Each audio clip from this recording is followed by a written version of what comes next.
স্বপ্নের পদ্মা সেতু উদ্বোধনের পর থেকেই হাসি ফুটেছে মেহেরপুরের কৃষকের মুখে। এখন খুব সহজেই এই অঞ্চলে সবজি পৌঁছে যাচ্ছে রাজধানী ঢাকাসহ দেশের বিভিন্ন স্থানে। মেহেরপুর প্রতিনিধি আলামিন হোসেনের পাঠানো তথ্যচিত্র দেখুন, সীমা শারমিনের প্রতিবেদন। সীমান্তবর্তী জেলা মেহেরপুর। মাঠ জুড়ে নানা ধরনের সবজি উৎপাদন হয়ে থাকে এই জেলায়। কৃষকদের কষ্টের উৎপাদনকৃত সবজি দিন শেষে রাজধানী ঢাকা সহ বিভিন্ন জেলায় রফতানি করতে গিয়ে চরম দুর্ভোগ পোহাতে হয়েছে ব্যবসায়ী ও কৃষকদের। সেই কষ্টের দিন এখন শেষ। পড়ে থাকতে হবে না দীর্ঘ যানজটেও। পদ্মার সাথে নতুন করে এই জেলার মানুষের ব্যবসা বাণিজ্যের প্রসার ঘটতে যাচ্ছে।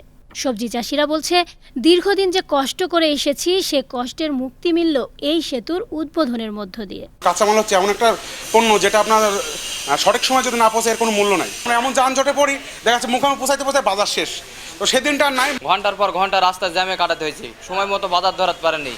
এখন পদ্মা সেতুতে দ্রুত বাজার ধরাচ্ছে এবং কাঁচা বাজারগুলো ধরেন যে সেগুলো ঠিক টাইম সে বাজারে পৌঁছায় যাচ্ছে। ট্রাক চালক ও মালিকরা বলছেন, সবজি বোঝাই গাড়ি বিকেলে ছেড়ে গেলে পরের দিন সকালে আবারও মেহেরপুর ফিরে নতুন করে ভাড়া ধরতে পারবে। প্রতিদিন এই জেলা থেকে সবজি নিয়ে ঢাকা সহ দেশের বিভিন্ন জেলায় 50 থেকে 60টি ট্রাক ছেড়ে যাচ্ছে। পদ্মা দিয়ে যেসব গাড়িগুলো সমস্ত গাড়ি একসাথে চাপ হতো, সেটা এখন না হয়ে কিছু পদ্মা দিয়ে যাবে, কিছু যমুনা হয়ে যাবে।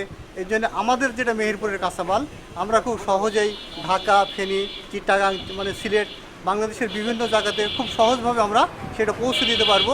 বিশেষ করে বাস, ট্রাক বা অন্যান্য যানবাহন সেগুলো আগে সব পাটুরিয়া ঘাট দিয়ে যেত, এখন সেগুলো পদ্মা সেতু পার হবে। এই কারণে পাটুরিয়া ঘাটে যানজট অনেকটা কমে যাবে। এখন এই সেতু চালু হওয়ার কারণে খুব সহজেই স্বল্প খরচে মেহেরপুর থেকে কৃষিপণ্য ঢাকার বাজারে ঢুকতে পারবে। এতে পণ্যের ন্যায্য মূল্য পাবেন বলে আশা করি। সঠিক সময়ে সবজি বাজারজাত করে পণ্যের যেমন ন্যায্য মূল্য মিলবে, ঠিক তেমনি যানজটের কারণে পচনশীল সবজি নিয়ে সব সময় পড়ে থাকার বিপদ কেটে গেছে। এখন শুধু লাভের মুখ দেখবে ব্যবসায়ী সহ সবজি চাষিরা। সীমা শারমিন, বাংলাদেশ টেলিভিশন।